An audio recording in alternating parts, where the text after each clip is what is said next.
Hey everyone, sorry for the delay there. Tech is fun.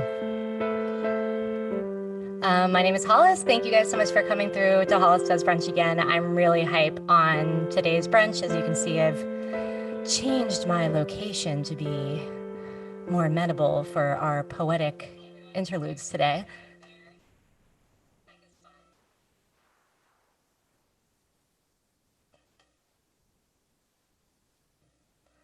All right. So we're going to start off with a little song before I bring in my fantastic guests today, Jamila Woods and Fatimah Asghar. Thanks for rolling with me, guys. This song is called Heavy Hands.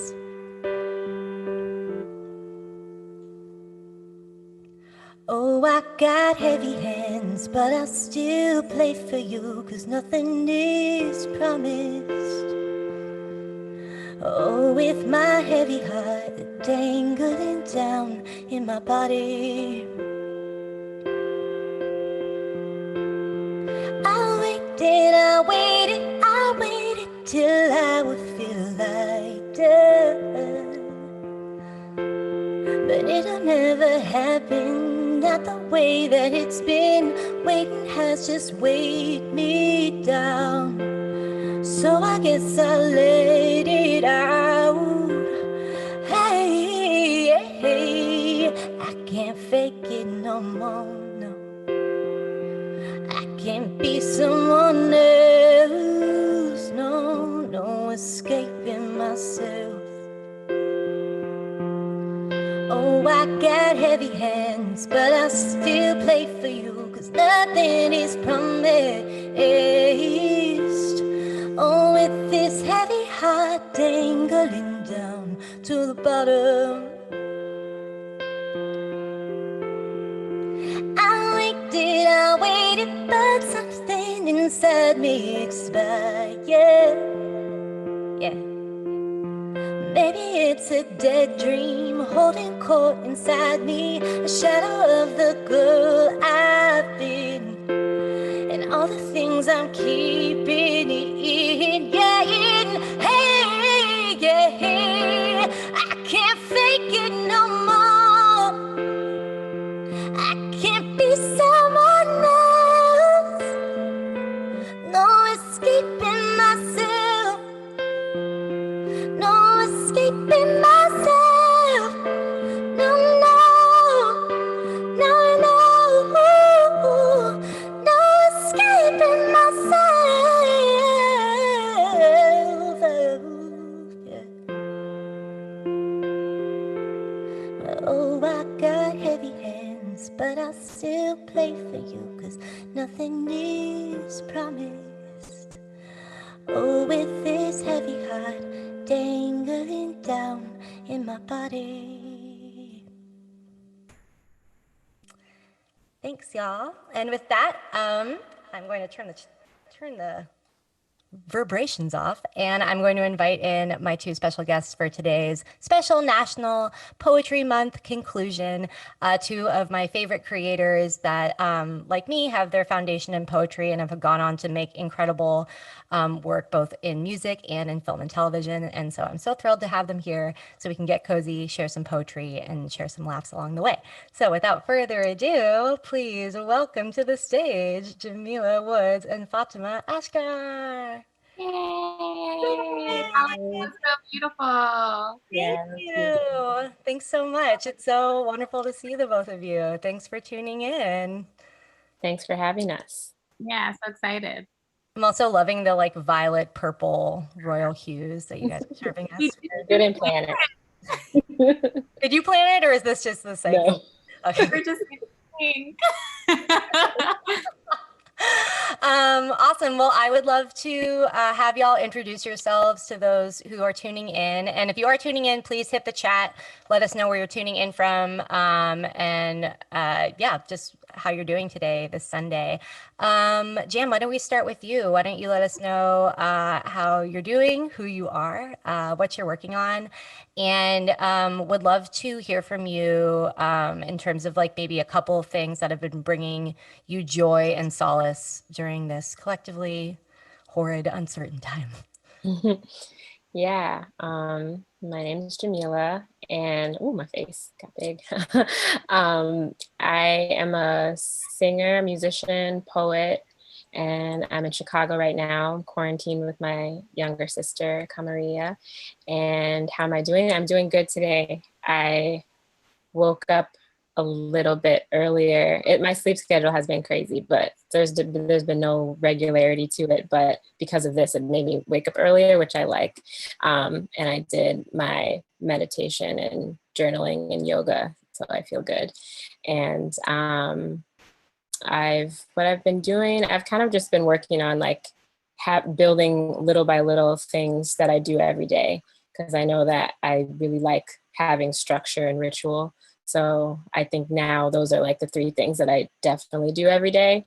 And so maybe in the future I'll do more things, but I'm pretty happy about that.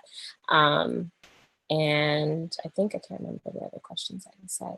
But I'm excited to be here, like reading the poems. To choose what poems I was going to read today was really cool, because I feel like I don't often read poems with no agenda, just to find poems I like. I'm usually trying to teach them or trying to do something with them beyond just reading them. So this was really nice. And looking forward to it. Awesome. Thank you so much for Jamila for joining us and yeah, for waking up and being present. And we'll talk a little bit more about meditation practice in a bit. Fati, I'll throw it over to you and your iconic yellow couch. Just let us know how you're doing, where you're at, and just maybe a little introduction about who you are, and then just a couple of things that have been providing you joy and solace during this time. Hi, you guys. My name is Fatima. I have known Hollis and Jamila for a really long time, so this feels really nice to all be together virtually in this space. I'm currently in LA. Things that have been bringing, me and Hollis live really close to each other, so it's really cute because we're like a few blocks away. We're in the same neighborhood. Things that have been bringing me joy in this time. I am really a creature of habit. And so when I like something, I just do it a lot. And so I've been listening to the same music over and over again. Like I don't think I'm very like adventurous when it comes to music. And so like Jamila makes me a lot of playlists, and that's the way I find a lot of my music is that.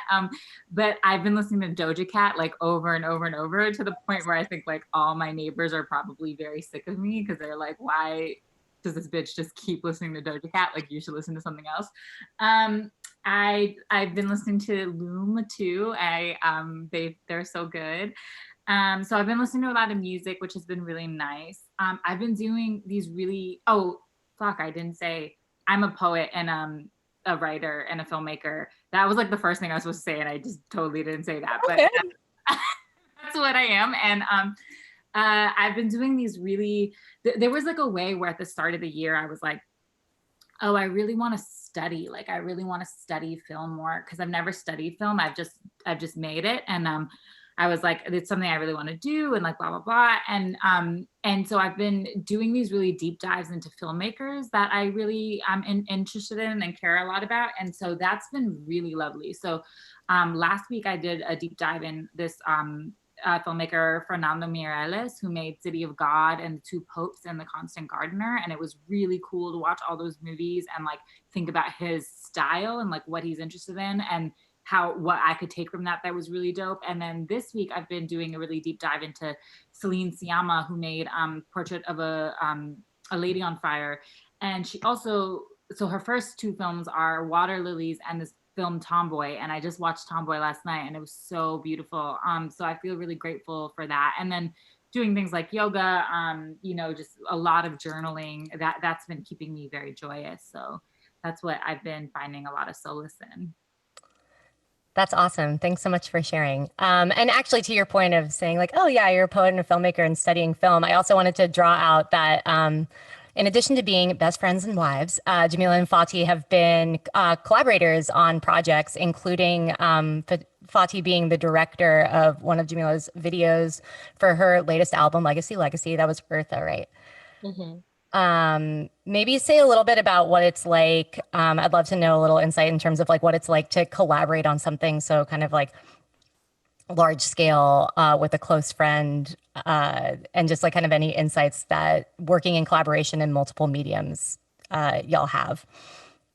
Yeah. Well, working on Eartha, the music video for Eartha was amazing because I feel like usually, even if I don't do something, like I don't make music videos, but all of my other music videos, I'm like really hands-on and really like working with the person, and it's kind of also combine our ideas.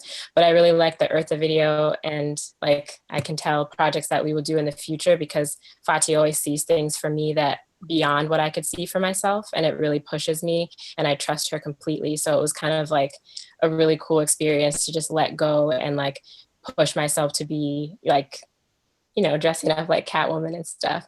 And that was really fun. And I worked on the music for Brown Girls, the web series that Fati and Sam Bailey did, and also Fati's short film that's coming out soon. So that also pushes me in a different way to kind of think about, I love making playlists and stuff, but it's kind of like pushing me to do more of the music supervision stuff that I also am very interested in.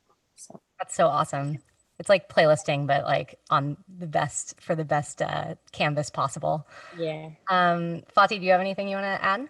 Yeah, I mean, I think that what's really cool about collaborating with someone who you know so deeply is that the thing that Jam is saying is that like there's just complete trust. Like there's just a way that you don't have to build up the thing of like communication habits and whatever with that you would do with a new collaborator because you just know this person so well. And so Eartha was the first video I've ever directed ever. And so it was really cool to have someone be like, I just trust you and I know you can do it. And so like let's do it. And it was just really fun because that it just made a really like safe space on set and just made it feel really like beautiful that we got to work together that way.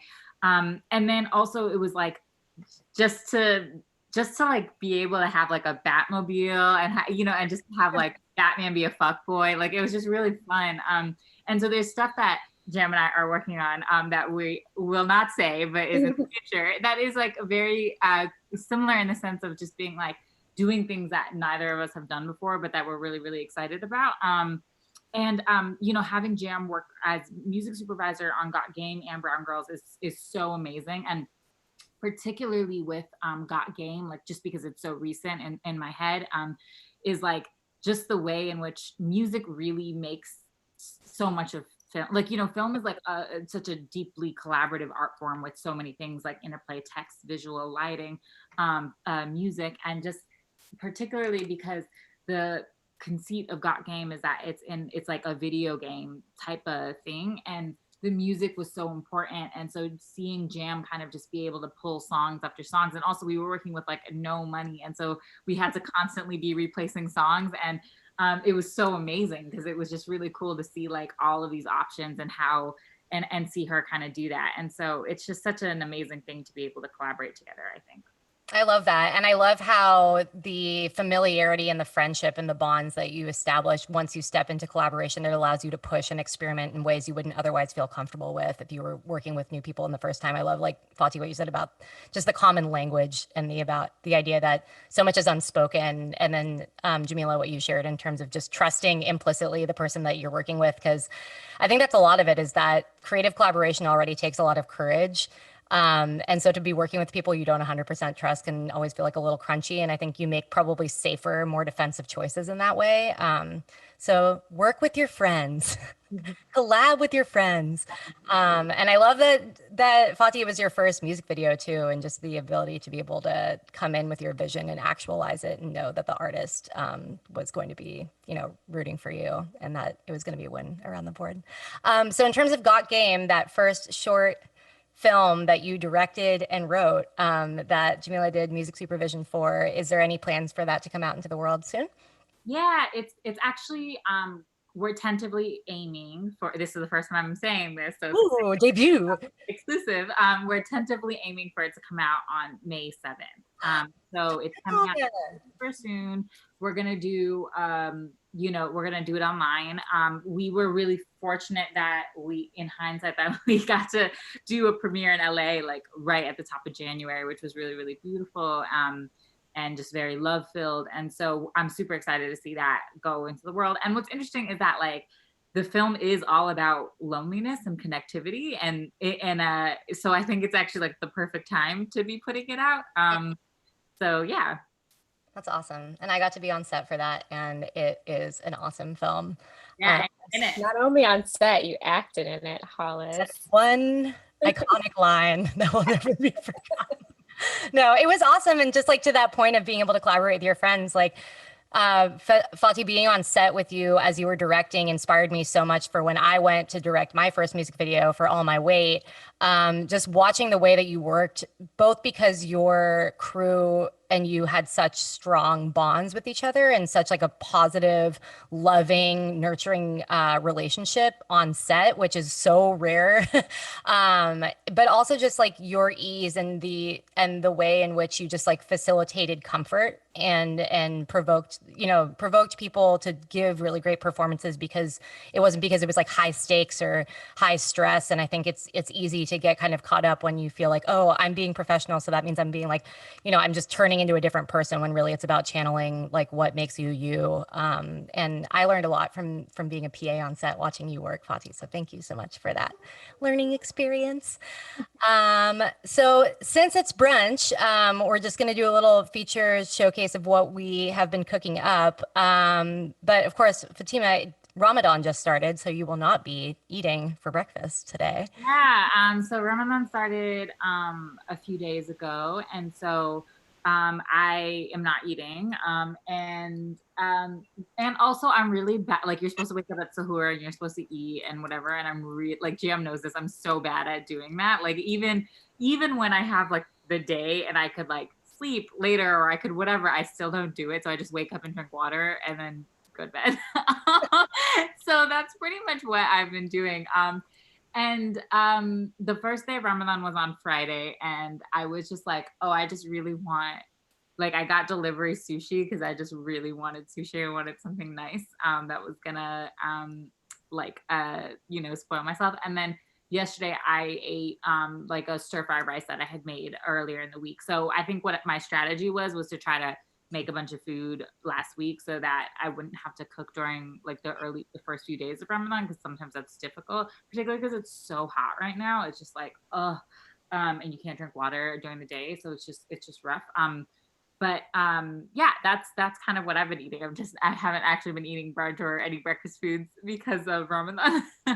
No, but it makes sense that you would want to do something where it's like where you just kind of meal prep for the week ahead, because it's incredibly early, and to expect you to be like chefing up something that's super delicious, in the early morning it's a tall order.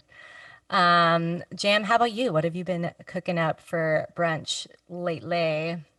Every morning, I'm not really a breakfast person, I should preface it with that, but every morning I make a smoothie, and my sister, she's very nocturnal, so she'll stay up till like 3 a.m.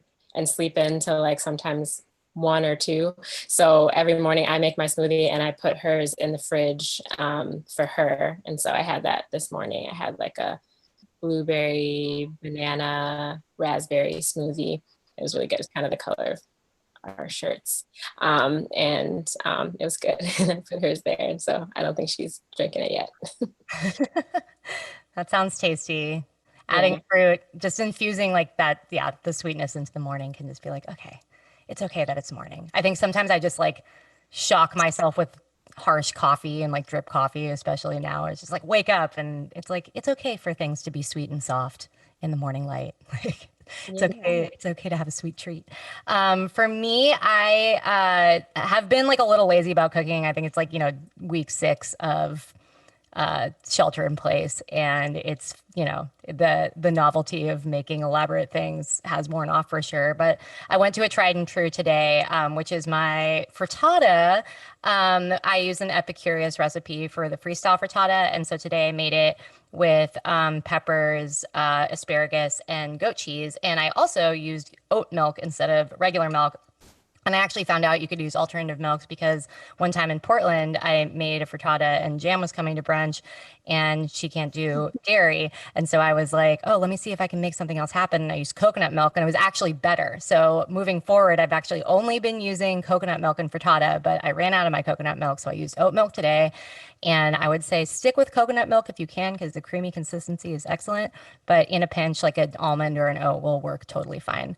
And then we don't have to be dependent on dairy anymore. And so, yeah, frittatas, Epicurious Freestyle Frittata. I highly recommend it. Awesome. Well, why don't we get into some poems? It is the end, or, we're coming to the end of April, which is National Poetry Month. And it's been really just rewarding. I know for y'all, just being in community with other poets, to some people very ambitiously choose to do the April 30/30 challenge. What's it called? 30 for 30? 30. Mhm. Yeah, 30/30 challenge, which is writing a poem a day for all the days of April. I'll say I made it to like day 7, I think. Like with little notes on my phone. And then I was like, I'm gonna just like release this. But it's always really wonderful to be inundated with new work by poets that we love and admire. And just in general, just being able to, yeah, relish in the poetic work of folks. So I'm really excited. Actually, I'm so sorry. I got sidetracked. Before we go into poetry, I want to spotlight the organization that we have decided through Jamila to be supporting today, which is National Bailout. And they are a Black-led organization that specifically works to make sure that folks that are currently incarcerated have the support and the resources they need to pay for bail, to get out, to have the resources to feel supported and have advocacy for them. So, Jam, I was wondering if you could actually share a little more about the work of National Bailout, especially their Mama's Day campaign. Yeah. So like Hollis said, every year for the past 3 years, National Bailout, they lead Free Black Mamas campaign. And so hashtag Free Black Mamas if you want to look it up. But since 2017, they kind of coordinate efforts to raise money to do bailouts across the country to free Black caregivers and mothers so they can spend Mother's Day with their families. So all of the mothers are in jail without a crime conviction. So it's really just only the money prohibiting them from being free. And they can't afford the cash bail. So if you have anything that you can donate, obviously during COVID times, the stakes are even higher because people are getting sick and dying in these and we want to support the efforts to have them be able to get out. So the website will show you different options of tiers to donate, and there's going to be, you'll probably see more effort as Mother's Day approaches. But anything you can donate, or even if you could spread, let friends know about it, would be appreciated. Awesome. Thank you. Yeah, again, the work that they've been doing is critically important, especially as coronavirus takes hold. I think I saw some statistic where Chicago, the highest kind of per capita infection rate of COVID is happening in jails in Chicago. And I think in general, we actually on an earlier brunch, earlier brunch with Nikita Oliver and Mad Lines, we discussed the issue of, ensuring that folks have advocacy in place and health, provisions in place, but at the end of the day, it's like incarceration is a public health violation.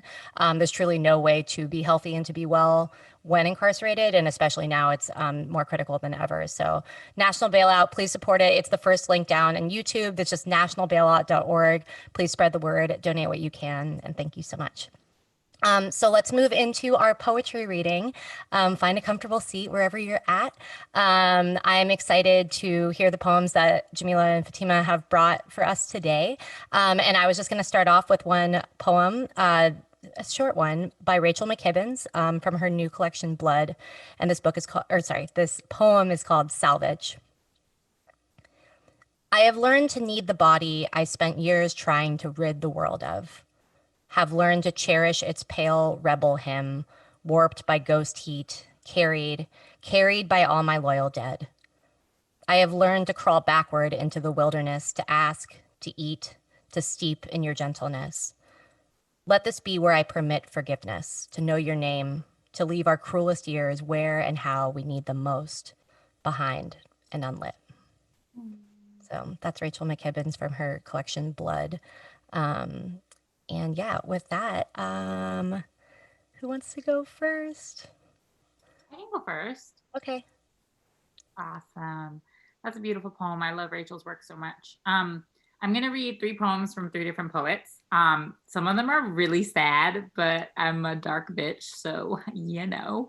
So the first one I'm going to read is a poem by Suji Kwak Kim, who is an incredible, incredible writer. It's like one of the best writers, I think, that exists. And actually, one of in my book, there's an epigraph that starts the book, and it's from her. But this poem is called Search Engine: Notes from the North Korean Chinese Russian Border. And it starts with an epigraph, which is, by which a strip of land becomes a hole in time, Durst Grunweg. Grandfather, I cannot find flesh of my flesh, bone of my bone. What country do you belong to? Where is your body buried? Where did your soul go when the road led nowhere? Grandfather, I'll never know. The moment father last saw you rips open a wormhole that has no end. The hours became years, the years forever. And on the other side lies a memory of a memory, or a dream of a dream of a dream of another life, where what happened never happened. What cannot come true comes true, and neither erases the other or the other others, world after world to infinity. If only I could cross the border and find you there, find you anywhere, as if you could tell me who he is or was or might have become. No bloodshot eyes or broken bottles or praying with cracked lips, because the past is past and was is not is. Grandfather, stranger, give me back my father, or not back, not back. Give me the father I might have had there in the country that no longer exists on the other side of the war. Yes, Suji Kwak Kim is an amazing poet, and definitely a poet that I just like look up to a lot. This next poem I'm going to read is a poem by C. Dale Young, who's also a really incredible poet. And it's called The Gods Among Us. One of them grants you the ability to forecast the future. Another wrenches your tongue from your mouth, changes you into a bird precisely because you have been given this gift. The gods are generous in this way. I learned to avoid danger, avoid fear, avoid excitement. These, the very triggers that prompt my wings from their resting place deep inside. And so I avoided fights, avoided everything really. In the locker room, I avoided other boys, all the while intently studying that space between their shoulder blades, patiently looking for the telltale signs, looking to find even one other boy like me, the wings buried but there nonetheless. I study them from a distance. When people challenge a god, the gods curse them with the label of madness. It's all very convenient. And meanwhile, a god took the form of a swan and raped a girl by the school gates. Another took the shape of an eagle to abduct a boy from the football field. Mad world. And what about our teachers? Our teachers expected us to sit and listen. In theology, there was a demon inside each of us. In history, the demons among us. So many demons in this world. Who among us could have spoken up against the gods who continued living among us? They granted wishes and punishments, much the way they always had. Very few noticed them casually taking the shape of one thing or another. Awesome. Okay, and the next poem I'm going to read is not dark, or is dark in its own ways, but also positive. I was trying to. I'm really bad at technology. Like I've just always been bad at it, and I feel like I learned the bare minimum to get by until someone teaches me more. And so I thought that I was reading poems because I wanted to read poems by other people on my Instagram, and I recorded it, and then I put it up on my story, and I was like, I did it. I'm so proud of myself. I learned something new. And then everybody was like, the poem cut off halfway through. Like, I think the Instagram won't let you put up a video on your story for longer than a certain amount. And so I didn't learn my thing. So I'm going to read that poem that I started in. It's by Hollis, who again is just like one of my favorite poets, and is from a book called Kingdom Animalia. And the poem is called And When We Woke. It rained all night. It did not rain. I strapped my life to a buoy and sent it out, and was hoping for a city whose citizens sing from their windows or rooftops about the beauty of their children and their children's eyes, and the color of the fields when it is dusk, and was hoping for a city as free as the rain, whose people roam wherever they want, free as any real free thing is free, joyful, green, and was hoping for a city of 100 old women whose bones are thick and big in their worker hands, beautiful as old doors. And when we woke, dear reader, we landed in a city of 100 old women telling their daughters things. And when we turned to walk away because we did not think we were citizens of the strange and holy place, you and I, the 100 old women said, no, no, you are one of us. We are your mothers. You too, come and listen to our secrets. We are telling every person with a face. And they stood us in a line facing the sea, because that is the direction we came from. And behind us, there was another line of women and another, and we sang songs. And we filled the songs with our mothers' names. And we filled the songs with trees for our mothers to stand under, and good water for our mothers to drink. And we filled the songs with beds for our mothers to lay down in and rest. We filled the songs with rest and good food for our mothers to eat. We made them a place in our singing, and we faced the sea. We are still making them a place in our singing. You understand. We make them a place where they can walk freely, untouched by knives, or the police who patrol the borders of countries like little and fake hatred gods who patrol the land, though the land says, I go on, and so far you lose your eye on me. We make our mothers a place in our singing, and our place does not have a flag or even one language. Do you understand? We sing like this for days, standing in lines and lines and lines facing the sea. The sea knows what to do. We sing like this for days until our throats are torn with singing. Do you understand?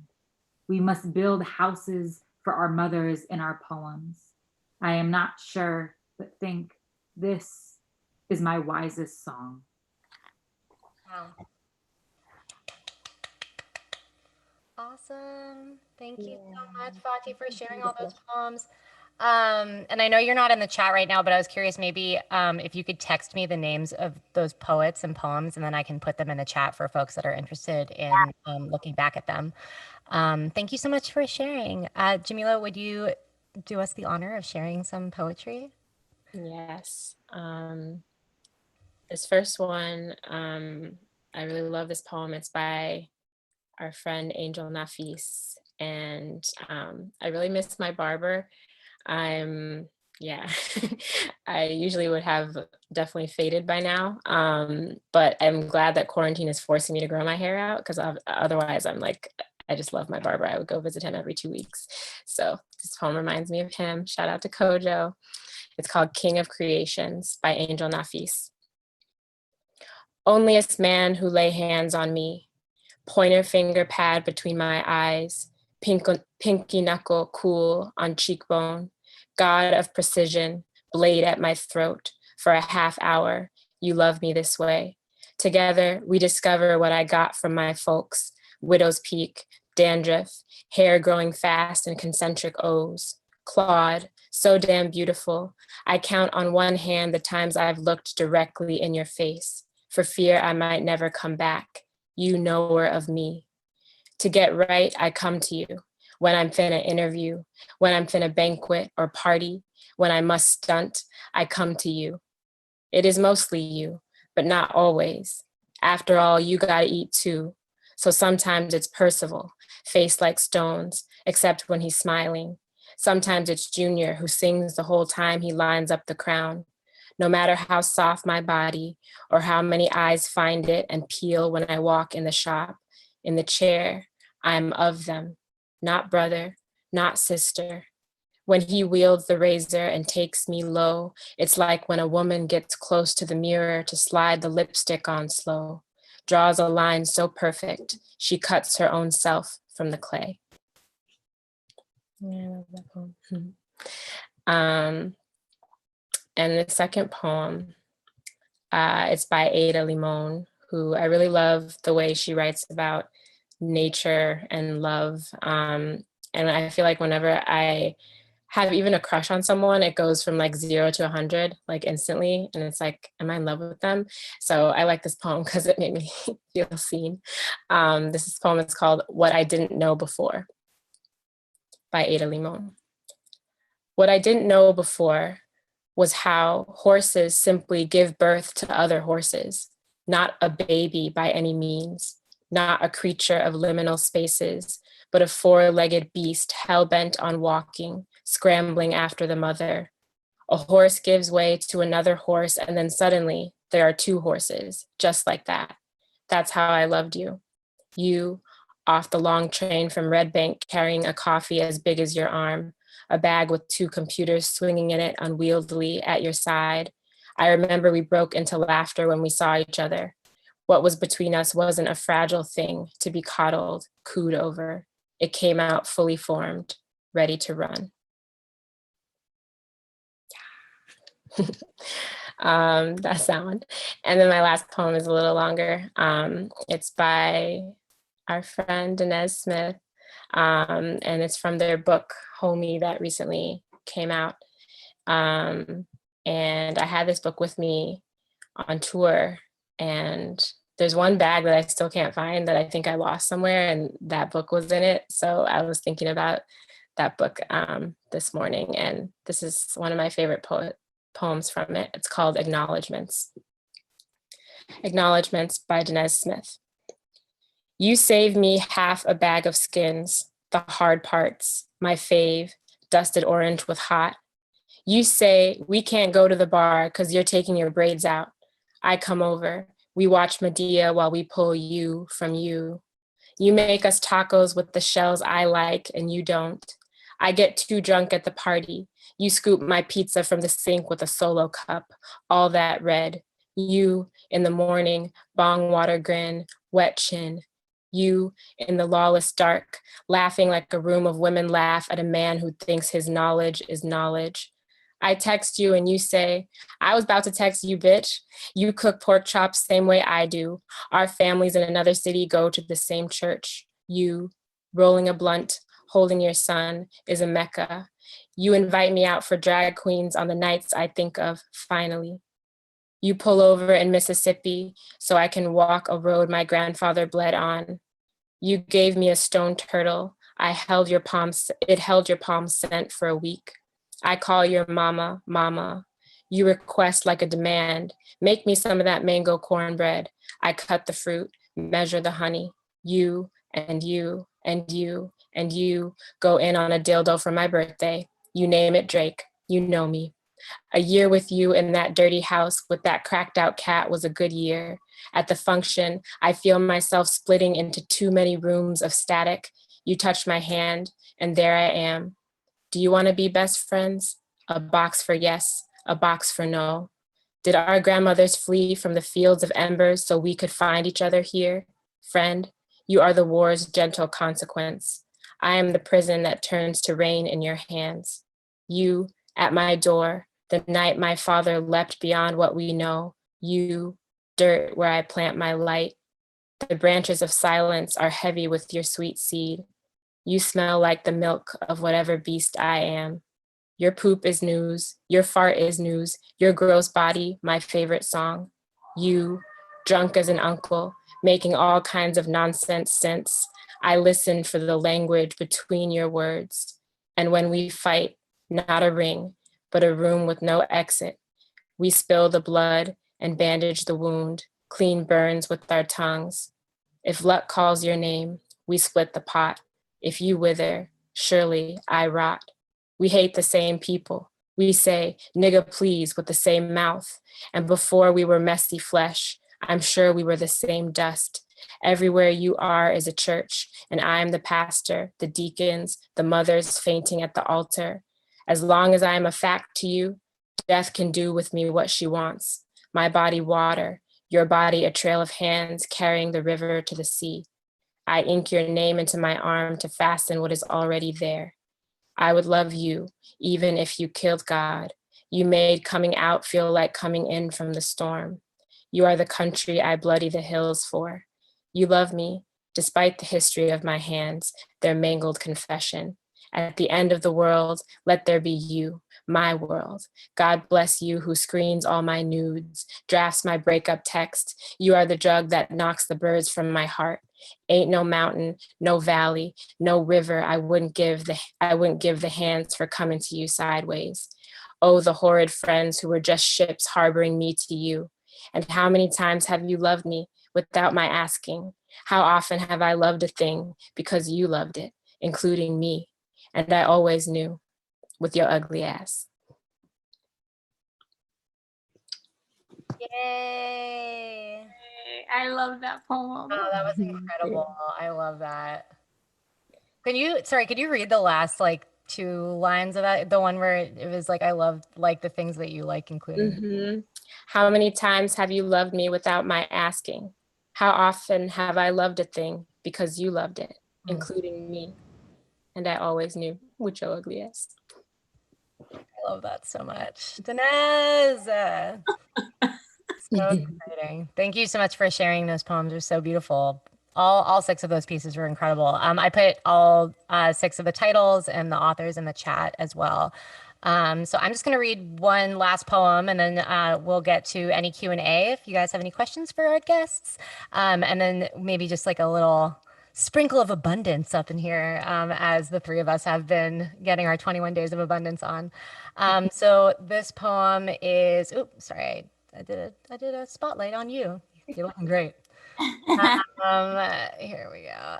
Okay, so this poem is from the book Night Sky with Exit Wounds by Ocean Vuong, a poet that I really love. And this poem is called In Newport, I watch my father lay his cheek to a beached dolphin's wet back and close his eyes, his hair the shade of its cracked flesh, his right arm inked with 3 falling phoenixes, torches marking the lives he had or had not taken, cradles the pinkish snout, its teeth gleaming like bullets. Huey, tomahawk, semi-automatic. I was static as we sat in the Nissan watching waves brush over our breaths when he broke for shore, hobbled on his gimp leg. Mustard yellow North Face jacket diminishing towards the gray life smeared into ours. Shrapnel strapped. Bushwhacker. The last time I saw him run like that, he had a hammer in his fist, mother a nail length out of reach. America, America, a row of streetlights flickering on his whiskey lips as we ran, a family screaming down Franklin Avenue. ADD, PSTD, PTSD, POW, pow, pow, pow, says the sniper. Fuck you, says the father, tracers splashing through palm leaves. Confetti green, how I want you green. Green despite the red, despite the rest. His knees sunk into ink-black mud, he guides a ribbon of water to the pulsing blowhole. Okay. AK-47. I'm 11 only once as he kneels to gather the wet refugee into his arms, waves swallowing his legs, the dolphin's eyes gasping like a newborn's mouth. And once more I am swinging open the passenger door. I am running towards a rusted horizon, running out of a country to run out of. I am chasing my father the way the dead chase after days. And although I am still too far to hear it, I can tell by the way his neck tilts to one side, as if broken, that he is singing my favorite song to his empty hands. So that's Ocean Vuong. Beautiful. Night Sky with Exit Wounds. Lovely. Well, thanks so much for sharing poetry. And and I'm just thankful, I think the 3 of us, we met as poets. And, it's been so incredible to see the both of you blossom, both in like your own poetic practice and your craft, but also into a multitude of different creative explorations and mediums, but knowing that like poetry really is kind of the basis for which all of that blooms. Do you guys want to talk about any future projects that you have upcoming that you might be working on right now or looking towards?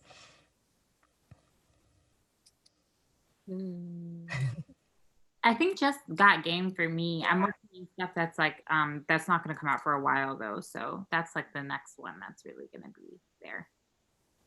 Yeah, I'm excited for Got Game too.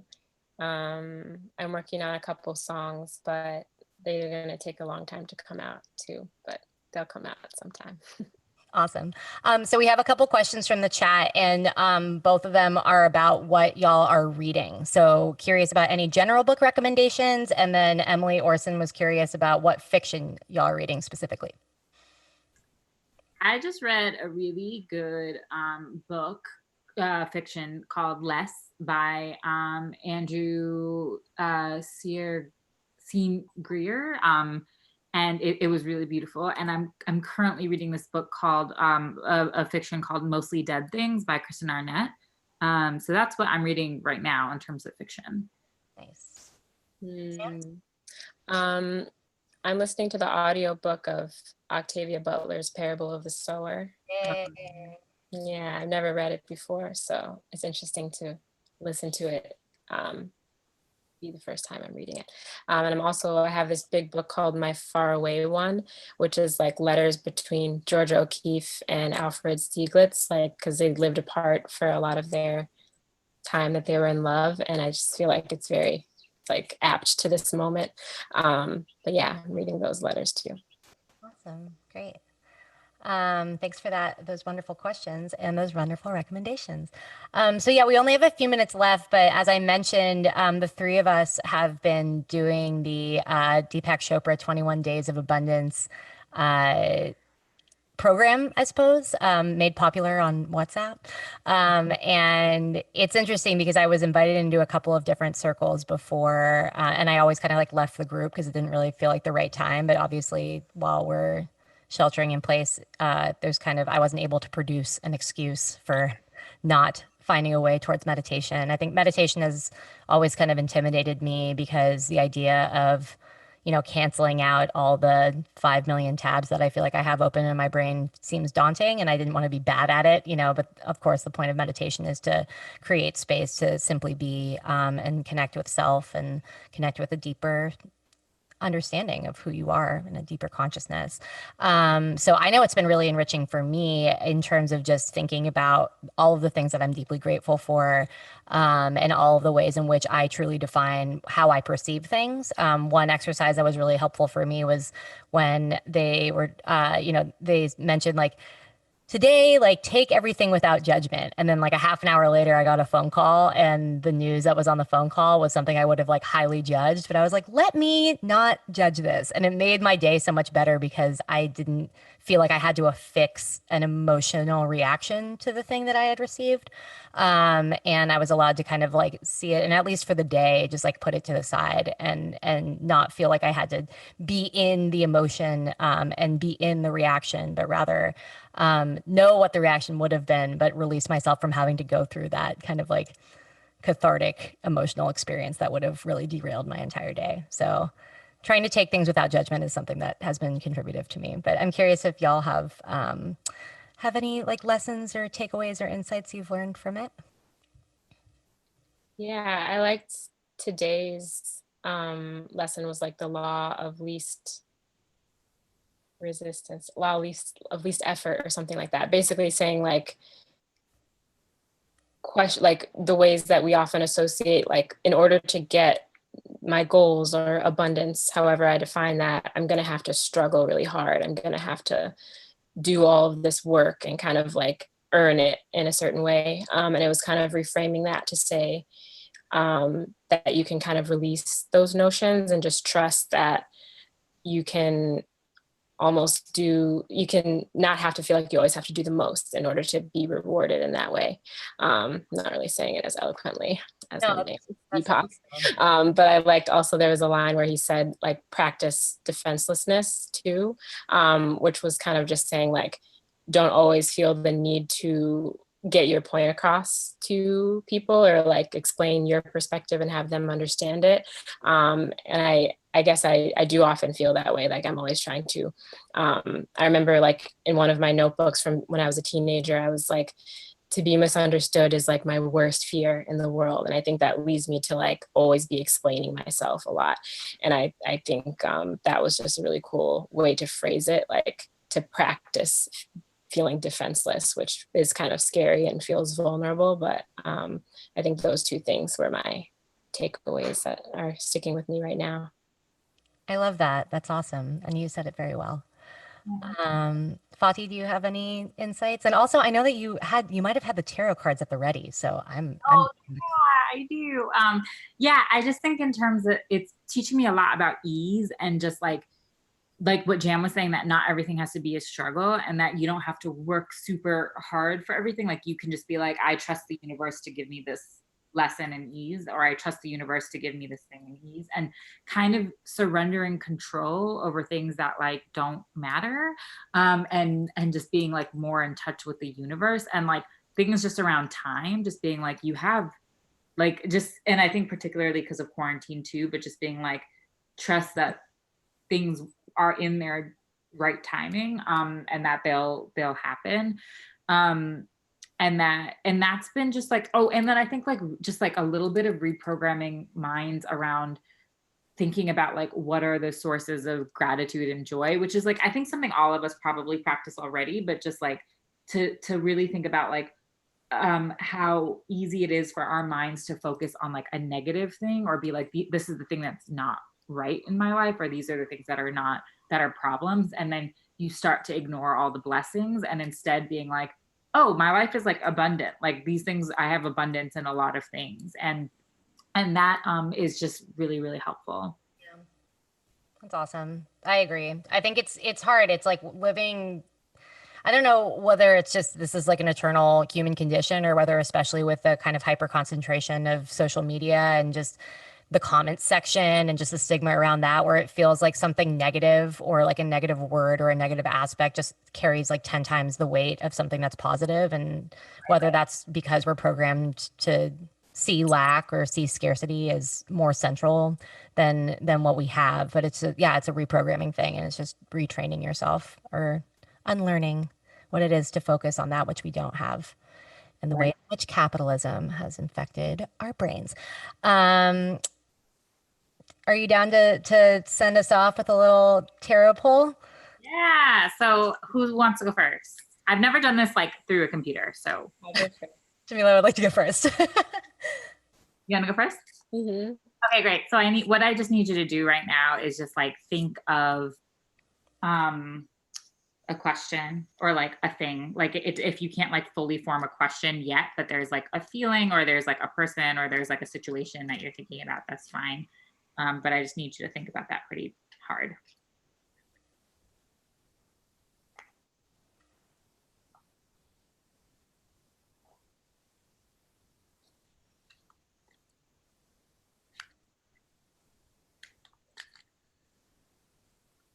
Can you tell me what the question is? Oh. I would just ask, huh?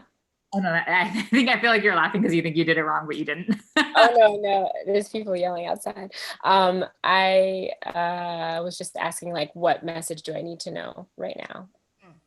Okay.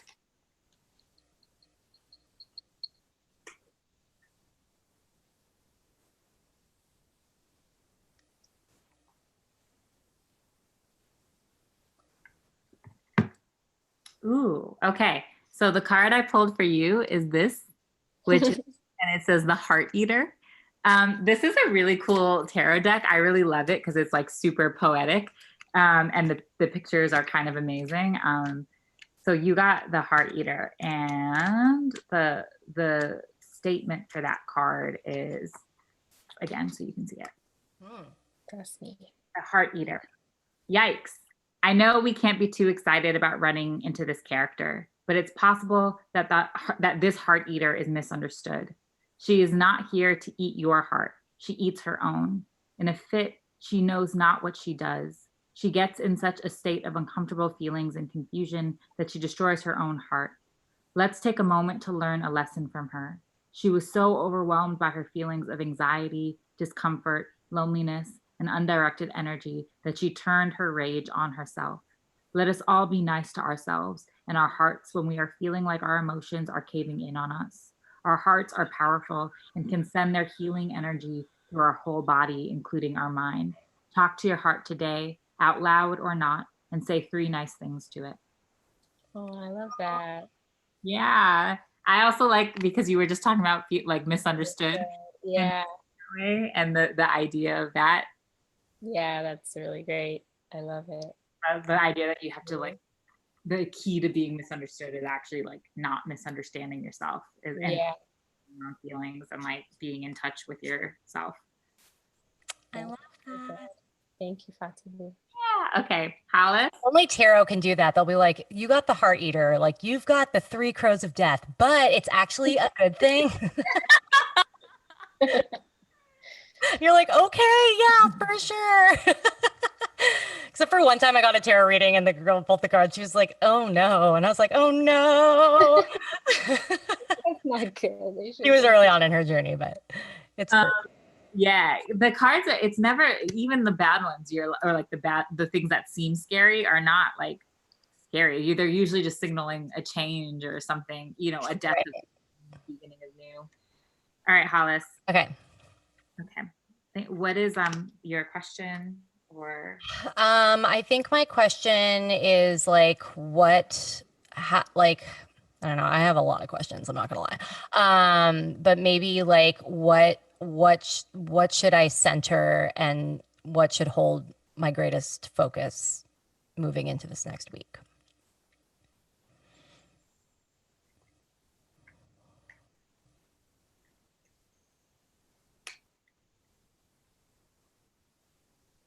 okay, you got this, which is everything you need too soon. I